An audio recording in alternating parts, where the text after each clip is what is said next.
그날 이후 콧고리는 멈췄다. 언제나 아내는 아무 말 없이 잠자리에 들었습니다.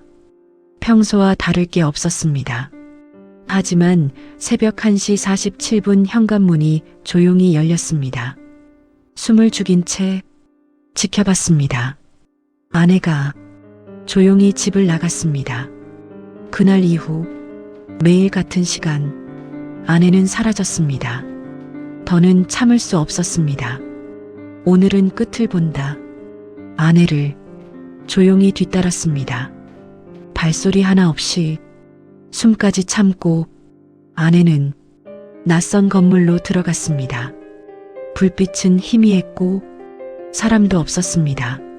심장이 미친 듯이 뛰었습니다. 문을 열었습니다. 그 순간 제가 본 것은 러닝머신 위에서 힘들게 뛰고 있는 아내였습니다.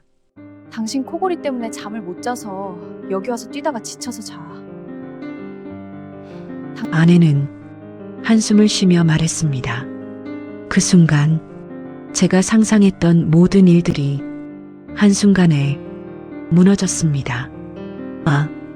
괜히 의심했다는 생각에 고개를 떨궜습니다.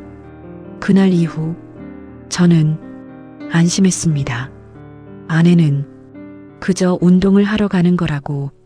그런데 며칠 뒤 따라갔습니다. 다시 그날은 조금 달랐습니다.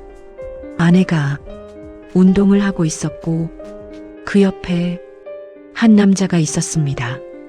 그 남자는 아내의 허리를 잡아주고 자세를 잡아주고 바벨까지 직접 들어주고 있었습니다. 저는 그 장면을 멀리서 지켜봤습니다. 아무 말도 할 수 없었습니다. 가슴이 조용히 내려앉았습니다.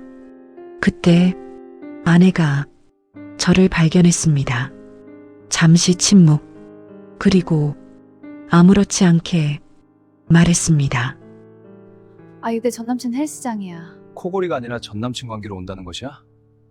그 순간 무너진 건 의심이 아니라 나였습니다. 안심하는 순간 진짜 이야기가 시작됩니다. 이 상황이면 참고 넘어간다. 바로 끝낸다. 댓글로 남겨보세요.